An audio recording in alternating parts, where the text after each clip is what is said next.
Torej, jutri greva v Piran, imava recimo 5 ur časa, ogledala bi si kakšno kulturno znamenitost in mogoče, da sva lena in da se ne bi ukvarjala s športom. No, pa pogleda. Torej, jutri bi šla v Piran.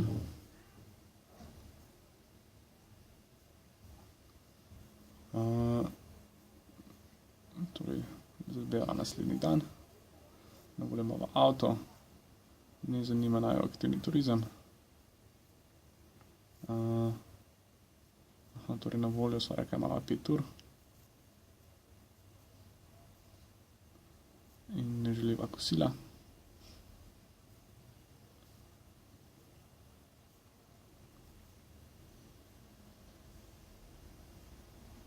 Aplikacija nama bo zdaj predlagala destinacije. To so najprej Strunjanska pešpot, potem Forma Viva v Seči, Hotel Palace s parkom, Piranska pešpot in Kafe Teater.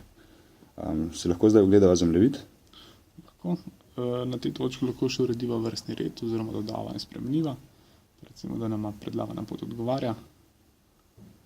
Začnemo v Strunjanu. Nadaljujemo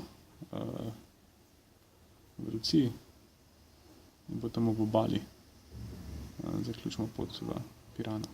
In če želiva še kaj več informacij o mestnih postajah? Lahko izbereva s klikom na določeno točko, se nam odprejo dodatne informacije. Slikami. Lahko tudi pogledava odpiralne čase. Na zemljevidu so poznačeni tudi alternativne točke, ki so zanimive, pa niso bile uvrščene na seznam ogleda. Se pravi, ga lahko sproti prilagajaš. Tako. Aplikacija pa upošteva odpiralne čase pri določanju poti. Tako je. Hvala.